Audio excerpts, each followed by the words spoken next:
This is the tale of Hugh, the hunter, and the remarkable things he sees.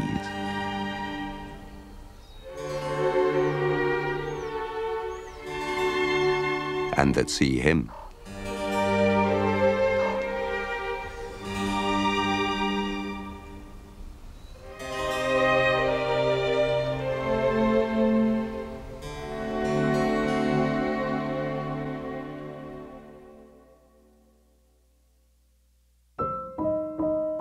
On a crisp morning at the Peregrine estate, all of the rooms lay quiet, except for one, where our hero sat perched, studying the day's most elusive quarry, the legendary red grouse, a bird prized for its camouflage and deceit.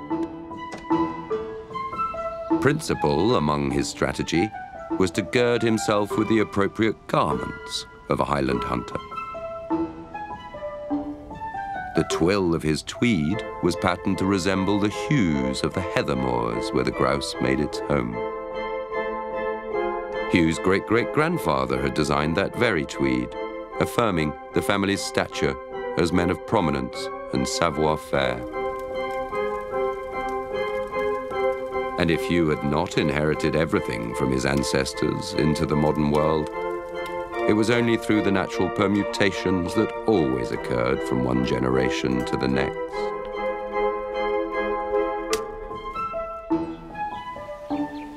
His destination was the moorland heath, where the grouse was known to hide. But to get there, he had first to travel through the dark canopies and mysterious ferns of the bracken forest.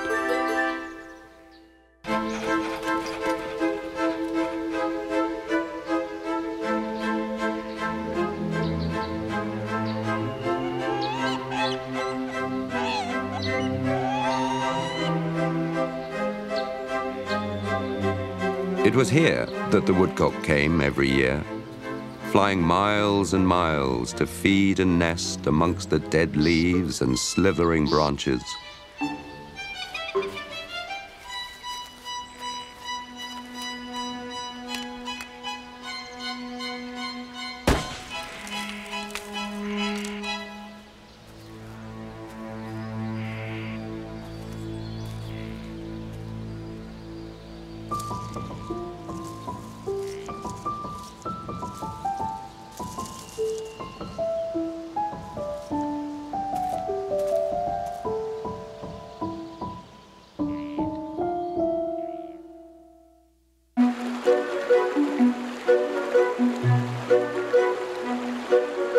As he stepped into the clearing, Hugh wondered for a moment if he was not being hunted as well.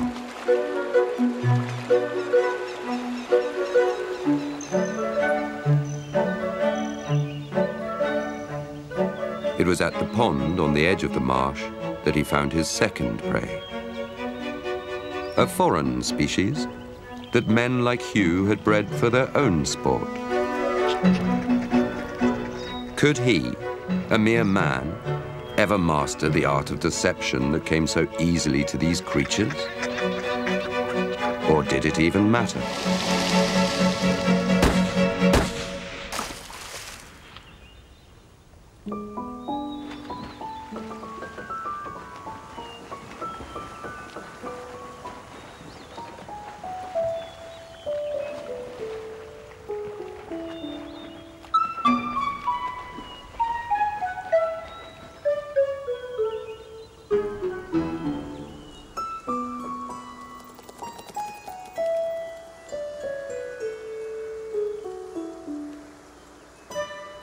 How strange, he thought, to be an animal that sought always to blend in.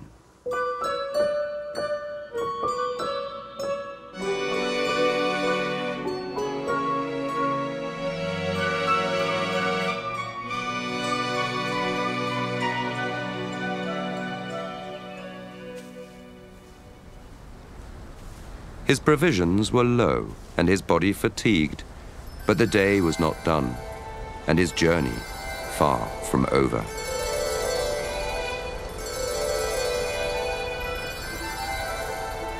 As he finally approached the moors, Hugh could feel a change in the air.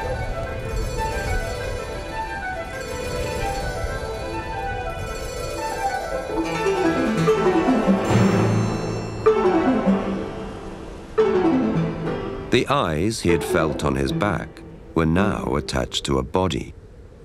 The mighty peregrine falcon gazed from its perch in search of prey.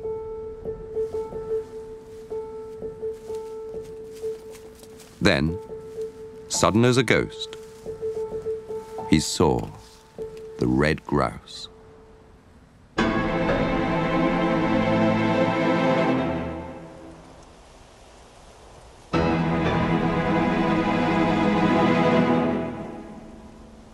And the grouse saw Hugh. The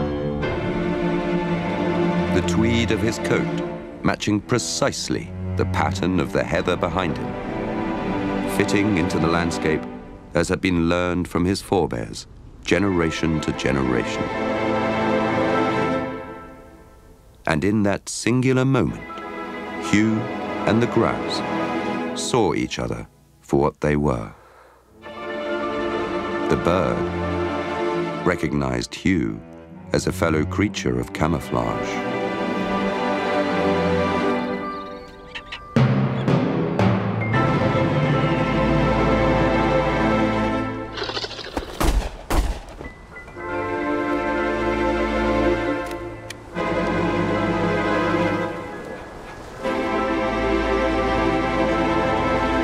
He had conquered the grouse.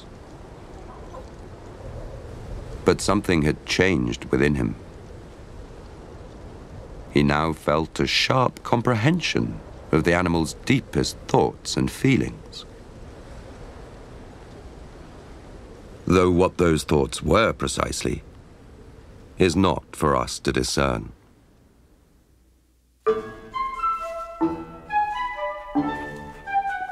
And so, as evening fell, he began his long return home. Across the pond of armored bark, through the forest of changing shapes, back to the castle. And what he saw at that moment surprised him more than anything thus far.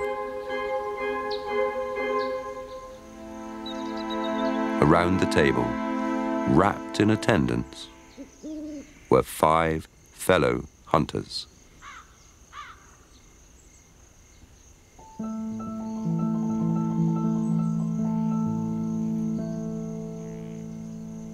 In the end, Hugh discovered that despite his free will, he still harbored the awesome power of instinct with which all of Earth's creatures were born. And just as Mother Nature had designed feathers to match the heather in the field, so had she created tweeds and hats and leather boots.